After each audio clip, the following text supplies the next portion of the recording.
Number ছিল নাযালাত আলাইহিস সাকিনা, প্রশান্তি, রবের পক্ষ থেকে প্রশান্তি তাদের উপর অবতীর্ণ হয়। 2 নাম্বার আল্লাহ রাব্বুল আলামিনের রহমত তাদেরকে বেষ্টন করে ফেলে। 3 নাম্বার ওয়াহাফাতুল মালাইকা, ফেরেশতারা তাদেরকে নিরাপত্তা দিয়ে রাখে। সুবহানাল্লাহ। আপনার সন্তানকে আপনি কোরআনের জন্য বিসর্জন দিয়েছেন, আপনি উৎসর্গ করেছেন, আপনার সন্তানকে পাহারা দেয় ফেরেশতা। সুবহানাল্লাহ। দুনিয়ার কোনো প্রশাসন নয়, পাহারা দেয় আল্লাহ রাব্বুল আলামিনের প্রস্তুতকৃত প্রশাসন ফেরেশতা। সুবহানাল্লাহ। শুধু তাই নয়, আপনি আপনার সন্তানের কথা মানুষের কাছে আলোচনা করেন, আর আল্লাহ রাব্বুল আলামিন আপনার সন্তানের কথা ফেরেশতাদের কাছে আলোচনা করেন। সুবহানাল্লাহ। আমার কথা নয়, হাদিসের কথা। ওয়া যাকারাল্লাহু ফী মান ইনদাহু, আল্লাহ রাব্বুল আলামিনের কাছে যারা আছে অর্থাৎ ফেরেশতারা, তাদের কাছে আল্লাহ রাব্বুল আলামিন ওই সকল ইলম অন্বেষণকারীদের কথা উল্লেখ করেন, আলোচনা করেন। আর 1 নম্বর প্রশান্তি অবতীর্ণ হয়, 2 নম্বর রহমত বেষ্টন করে ফেলে, 3 নম্বর ফেরেশতারা তাদেরকে নিরাপত্তা দেয়, 4 নম্বর আল্লাহ রাব্বুল আলামিন ওই ইলম অন্বেষণকারীদের কথা ফেরেশতাদের কাছে আলোচনা করে। খুশি নাকি বেজার? খুশি। খুশি নাকি বেজার? খুশি। যাদের সন্তান পড়ে মাশাআল্লাহ, যাদের সন্তান পড়ে না তারাও একটু চেষ্টা করেন যে কোরআন ছেলেকে শিক্ষিত বানান, আধুনিক শিক্ষায় শিক্ষিত কারো আপত্তি নাই, কারো আপত্তি নাই, কিন্তু ছেলেটাকে অন্ততপক্ষে কোরআনের ইলম দেওয়ার চেষ্টা করবে। তো যাই হোক, যেটা বলছিলাম, ইলম যখন সে গ্রহণ করছে, ইলমের মধ্যে সে যখন মগ্ন, তখন তার জন্য পুরস্কার কয়টা? 4টা। প্রশান্তি অবতীর্ণ হয়, রহমত বেষ্টন করে ফেলে, ফেরেশতারা নিরাপত্তা দেয়, আল্লাহ রাব্বুল আলামিন তাদের কথা আলোচনা করে। মুহতারাম মুসলিম, আল্লাহ রাব্বুল আলামিন বলেন, মান খারাজা লিতালবিল ইলম, কেউ যদি ইলম অন্বেষণের জন্য বের হয়, ফাহুয়া ফি সাবিলিল্লাহি হাত্তা ইয়ারজিআ, সে ঘরে ফেরার আশা আগ পর্যন্ত সে যেন আল্লাহর রাস্তায় রয়েছে। সুবহানাল্লাহ। হাদিসটা পড়ে বুঝলেন, আল্লাহর রাস্তায়, আল্লাহর রাস্তায় থাকা কেউ একজন তাবলীগে বের হয়েছে, দ্বীনের পথে বের হয়েছে, সে যেমন আল্লাহর রাস্তায় আছে, কেউ যদি ইলম অন্বেষণ করতে বের হয়, ফাহুয়া ফি সাবিলিল্লাহ, সেও আল্লাহর রাস্তায় আছে। সুবহানাল্লাহ। একদিকে 4টা পুরস্কার, আরেকদিকে ইলম অন্বেষণে বের হলে সে আল্লাহর রাস্তায় থাকার সওয়াব কি পায়? পেয়ে যায়। মুহতারাম উপস্থিতি, এবার আমরা শেষের দিকে চলে যাই। একজন ব্যক্তি আলেম হয়ে গেল, এবার তার কি ফজিলত? একজন আলেম হয়ে যাওয়ার পর তার সর্বপ্রথম যে ফজিলত, আল্লাহ রাসূল সাল্লাল্লাহু আলাইহি ওয়াসাল্লাম বলেন, তারকারাজির মধ্যে যেরকম চন্দ্রের মর্যাদা, তারকারাজির মধ্যে যেরকম চন্দ্রের মর্যাদা, বলুন তো হাজার তারকা, তার মধ্যে শুধুমাত্র একটা তারা কেমন মর্যাদাপূর্ণ? অনেক। আল্লাহ রাব্বুল আলামিন বলেন, তারকারাজির মধ্যে যেরকম চন্দ্রের মর্যাদা, চাঁদের মর্যাদা, একজন ইবাদত গুজার, যে শুধু আল্লাহর ইবাদত করে, আলেম না, কিন্তু কি করে? আল্লাহর ইবাদত করে, ওই ব্যক্তির উপর আলেমের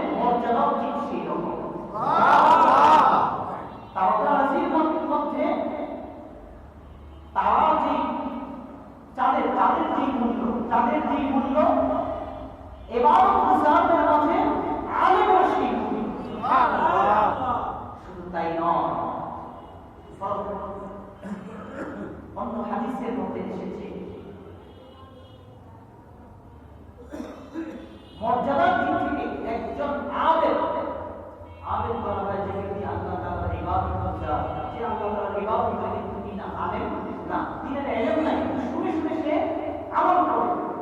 আর আরেকজনের কাছে আল্লাহ তাআলার ইলম আছে, কোরআনের ইলম আছে। আল্লাহ রাসূল সাল্লাল্লাহু আলাইহি ওয়াসাল্লাম বলেন, একজন ইবাদত গুজারের উপরে একজন আলেমের মর্যাদা 70 গুণ বেশি। সুবহানাল্লাহ।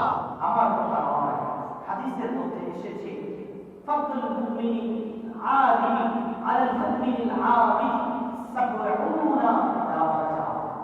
70 গুণ। আপনার সন্তান আলেম হয়ে গিয়েছে, ইবাদত গুজার, একজন ইবাদত গুজারের চেয়ে এত বেশি শ্রেষ্ঠ হয়েছে যে সে 70 গুণ বেশি মর্যাদার অধিকারী হয়ে গিয়েছে। কোন সেই সার্টিফিকেট আছে এই দুনিয়ায় যে সার্টিফিকেট অর্জন করলে এত বেশি ফজিলত পূর্ণ হয়ে যাবে? না, নাই। শুধু তাই নয়, সবচেয়ে দামি এক সার্টিফিকেট আল্লাহর নবী মুহাম্মদ রাসূলুল্লাহ সাল্লাল্লাহু আলাইহি ওয়াসাল্লাম দিয়ে যাচ্ছেন, ইন্নাল উলামা ওয়ারাসাতুল আম্বিয়া। আলেমরা নবীদের ওয়ারিস। আলেমরা নবীদের ওয়ারিস। আপনার সন্তানকে আপনি আলেম বানিয়েছেন, আপনি নবীর উত্তরসূরি বানিয়েছেন। সুবহানাল্লাহ। এতেও কি আপনার আমার গর্ববোধ হয় না? আহা, আলেম বানানো ছেলেকে কত দামি ফজিলত, দুনিয়ায় তো কাজে লাগবেই লাগবে, আখিরাতেও লাগবে। কেমন লাগবে জানেন? হাদিসের মধ্যে এসেছে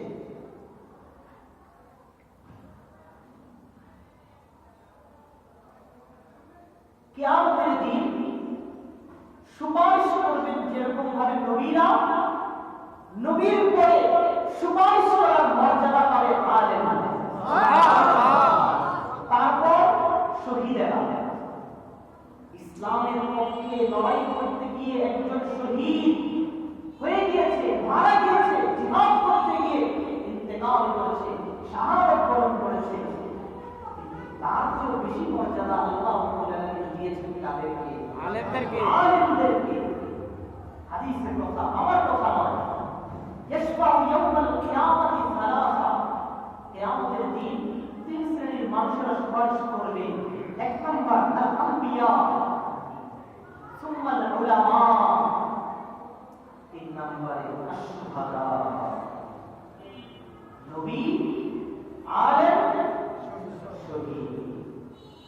এরপরে কি আমার আপনার সন্তানকে মাদ্রাসায় যে পড়াই, আলেম যে বানাই, এরপরে কি গর্ববোধ হয় না? হয়। হয় না? হয়। আরে ইন্নাল উলামা ওয়ারাসাতুল আম্বিয়া, এই সার্টিফিকেটটা হাদিসের সব কিতাব খুলে পাওয়া যাবে। খায়রুকুম মান তাআল্লামাল কুরআনা ওয়া আল্লামা, তোমাদের মধ্যে সর্বশ্রেষ্ঠ মানুষ হচ্ছেন তারা যারা কোরআন শিখেন আবার শিক্ষাও দেন। এই সার্টিফিকেট লেখা আছে কোথায়? হাদিসের সব কিতাব খুলে, হাদিসের কিতাবগুলো খুলে দেখেন, লিপিবদ্ধ আছে। আর আমার আপনার সন্তান ইংলিশ মিডিয়ামে পড়ে, অথচ কোরআনের মর্যাদা দিতে জানে না, কোরআন পড়তে জানে না। এটা তো লজ্জা, লজ্জা, লজ্জার কথা। আপনার সন্তানকে উচ্চ শিক্ষিত বানান, পাশাপাশি আপনি তাকে একজন ধর্মীয় শিক্ষকের মাধ্যমে তাকে ধর্মীয় ব্যাপারে আপনি তাকে জ্ঞান দেওয়ার চেষ্টা করেন, তাহলে সেটা হবে প্রশংসনীয়। কিন্তু যদি আপনি আপনার সন্তানকে বানান এমন উচ্চ শিক্ষিত যে কিনা আপনার জন্য দোয়া করতে কি হবে, দোয়া করতে কি করতে হবে সেটাই বুঝতে পারে না, এটা প্রশংসনীয় কাজ হবে না। বরং এই সন্তানই একদিন আপনার বিপক্ষে সাক্ষ্য দিবে যে বাবা তো আমাদেরকে শিক্ষা দেয় নাই, বাবা তো আমাদেরকে শিক্ষা দেয় নাই। মুহতারাম উপস্থিতি, সর্বশেষ একটি হাদিস নিয়ে আমি আপনাদের সামনে আলোচনার দিকে টানতে চাই।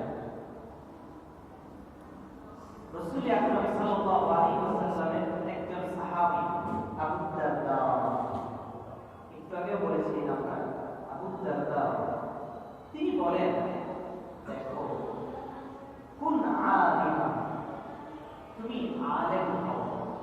প্রথমে বললেন তুমি আলেম হও, আলেম হও আও মুতাআল্লিমান, আলেম হতে পারো নাই, ঠিক আছে, আলেমের একজন ছাত্র হও। কোন আলিমান, এক নম্বরে আলেম হও, আলেম হও, দুই নম্বরে আলেম হতে পারো নাই, কি হও? ছাত্র হও। ছাত্র হও। আলেমের ছাত্র হতে পারো নাই, আও মুহিব্বান, তাকে প্রতি থেকে মহব্বত করো। তিন নম্বরে কি? মহাব্বতকারী হও, মহব্বতকারী করো। তাকে মহব্বত করতে পারছো না, আও মুত্তাবিআন, তাকে অন্ততপক্ষে অনুসরণ করো। তাহলে এক নম্বর আলেম হও, পারো নাই, আলেমের ছাত্র হও, ছাত্র হও। আলেমের ছাত্র হতে পারো নাই, আলেমকে ভালোবাসো, আলেমকে ভালোবাসতে পারছো না, আলেমকে অন্ততপক্ষে অনুসরণ করো। ওয়ালা তাকুনিল খামিসা, পঞ্চম নম্বর দিও না। হইলেই চাইলে মধ্যে চাইতো, নয়তো পঞ্চম নাম্বার হল জিজ্ঞাসা করা হয়, ওয়ালা খামিস, পঞ্চম নম্বরটা হয় বলে যে আল মুবতাদি বিদাতি হইও না। বাহ, কি হইও না? বেদাতি হইও না, বেদাতি হইও না। তাহলে কোন আলিমান আও মুতাআল্লিমান, হও আলেম নয়তো আলেমের ছাত্র, নয়তো আলেমকে মহব্বত করো, নয়তো আলেমকে অনুসরণ করো। ওয়ালা তাকুনিল খামিসা, পঞ্চম নম্বর হইও না। পঞ্চম নম্বর হলে কি হবে? তুমি কি বলে দিয়েছেন? ফাতাহলি, তুমি ধ্বংস হয়ে যাবে। কি হয়ে যাবে? ধ্বংস হয়ে যাবে। ধ্বংস হয়ে যাবে। তো আমরা এই চারের মধ্যে আমরা কত হতে প্রস্তুত, কত নম্বরে থাকতে প্রস্তুত বলেন? কত হতে প্রস্তুত? আওয়াজ করে বলে যে জানতে পারে, কারণটা দেখার দরকার নেই। কে কত নম্বর থাকতে প্রস্তুত? কোন আলিম নাম্বার আলেম হওয়ার সুযোগ এখন নাই, যেহেতু অনেকেই আলেম হওয়ার সুযোগ নাই। মুতাআল্লিমান, আলেমের ছাত্র হও, আলেমের ছাত্র নাকি আপত্তি আছে কারণ? না। আলেমের ছাত্র কি করে হই? আমার বয়স তো একজন আলেমের চেয়ে, যার কাছ থেকে গ্রহণ করবো সে তো আমার চেয়ে, আমার নাতির সব বয়সের সমান, আমি আবার তার কিভাবে ছাত্র হই? এটা কাজ করবে না, না, শ্রেষ্ঠত্ব দিয়েছেন আল্লাহ। এটা মেনে নেওয়ার মাধ্যমেই, এটা মেনে নেওয়ার মাধ্যমেই আপনার জন্য রবের সন্তুষ্টি অর্জিত হবে। তাহলে এক নাম্বার কোন আলিমান, আলেম হওয়ার সুযোগ নাই, নাই। ছাত্র মুতাআল্লিমান, ছাত্র হওয়ার কি আছে? সুযোগ আছে। সুযোগ আছে। এবার আমরা শুরুতে চলে যাই। এলেম কয় প্রকার? এলেম কয় প্রকার? দুই প্রকার। একটা এলেম ফরজে, আরেকটা এলেম ফরজে আইন, আরেকটা কি? ফরজে কিফায়া। তো ফরজে আইন এটা সবার জন্য অর্জন করা জরুরি নাকি জরুরি না? জরুরি। জরুরি। জরুরি। তাহলে সবার জন্য এটা, এই এলেম অর্জন করতে হবে কি না? হবে, হবে। হবে। আচ্ছা, যদি করতেই হয় তাহলে আলেমের ছাত্র হতে কোনো আপত্তি আছে? নাই। আছে? নাই। তিন নম্বর তো সবাই করতে চায়, আমি কিন্তু ভাবেই বাসি, নাকি ভালোবাসি না? ধারণা বসতে আসলে এখানে বসতে নয়। হ্যাঁ। চার নম্বর মুত্তাবিআন, আলেমকে অনুসরণ করেন, এটাও অনেক ইম্পর্টেন্ট, তাই না? জি। সবচেয়ে কঠিন বিষয় হলো মুতাআল্লিমান, আলেমের কি হওয়া? ছাত্র হওয়া। আপত্তি আছে? নাই। এমন একজন ব্যক্তি দেখতে চাই, সেই ব্যক্তির আলেমের ছাত্র হতে আপত্তি আছে? নাই। নাই। সবাই আলেমের ছাত্র হতে আপত্তি, মানে কোনো আপত্তি নাই। আলেমের ছাত্র হলে ফায়দা কি? ফায়দা তো এটাই যে আমি আমার ফরজ এলেমগুলো শিখতে পারবো, এটা আমার ইজ্জত কমবে না, বরং ইজ্জত বাড়বে। বাড়বে, বাড়বে, বাড়বে। তো আমরা এলেম অর্জন করতে আগ্রহী নাকি আগ্রহী না? আগ্রহী। আগ্রহী নাকি আগ্রহী না? আগ্রহী। যদি আগ্রহী হই তাহলে সেই যে প্রথমে বললাম যে জান্নাতের পথ সহজ হয়ে যায়, ফেরেশতারা ডানা বিছিয়ে দেয়, সমস্ত কিছু আসমান এবং জমিনের সমস্ত কিছু এমনকি মাছরাও ক্ষমা প্রার্থনা করে। এই বিষয়ে ফজিলতগুলো আমরা অর্জন করতে চাই কিনা? চাই। হ্যাঁ, এগুলো অর্জন করার সুযোগ আমার আপনার রয়েছে। কেন? আমি এখন যখন এনে কন্ডিশনে আসছি তখনই তো আমার জন্য এই হাদিসগুলো প্রযোজ্য হবে। তাহলে একদিকে ফরজ এলেম অর্জন করা আমার জন্য জরুরি, আরেকদিকে ফরজ এলেম অর্জন করতে শুরু করলেই আমার জন্য ফেরেশতারা ডানা বিছিয়ে দিবেন, আমার জন্য জান্নাতের পথ সহজ হয়ে যাবে, আমার জন্য আসমান এবং জমিনের সব কিছু ক্ষমা প্রার্থনা করতে থাকবে। এই ফজিলতটা আছে। আবার আলেম এবং ছাত্র হওয়ার যে ফজিলত, সেই ফজিলত বিষয়টাও আছে। তোমাদের উপস্থিতি আপনাদের আগ্রহ আছে, আলেমের ছাত্র ছাত্র তো নয়, বিষয় হলো এখানে শিখার আগ্রহটা দরকার, শিখার আগ্রহ। তো যদি ফরজ এলেম সম্পর্কে ওযু করা কি করে? ফরজ। ফরজ না? জি। এই ওযুটা ঠিকঠাক ভাবে কতজন আমরা করতে পারি? ওযু ফরজ, গোসল তো ফরজ হয়ে যায়। এই গোসলটা কিভাবে করতে হবে, কোন পদ্ধতিতে করলে আমার গোসলের ফরজ আদায় হয়ে যাবে, এটা অনেকেই জানেন না। আশ্চর্য হয়ে গেলাম। একজন ব্যক্তি বিবরণটি দিলেন, বললেন যে আমি বিষয়টা জানতাম না, গোসলের ফরজ হলে কিভাবে গোসল করতে হয় জানতাম না। আমার বয়স অনেক পার হয়ে যাওয়ার পর আমি একদিন দাওয়াতে তাবলীগের সফরে গেলাম, তখন সেখান থেকে আমি শিখেছি। তাহলে চিন্তা করে দেখুন, এই ব্যক্তি প্রাপ্তবয়স্ক হওয়ার পর থেকে যতবার তার গোসল ফরজ হয়েছে সে তো গোসল ফরজের মাসআলা জানে না, সে তো খুবই অপবিত্র। সে অপবিত্র অবস্থায় কাটিয়ে দিয়েছে কতকাল, অপবিত্র অবস্থায় নামাজ পড়েছে, তার খুশি নাই। আমার আপনার সেই ফরজ এলেমগুলো জানা অত্যন্ত প্রয়োজন। সেই জন্য যদি আমি একজন ক্ষুদ্র মানুষ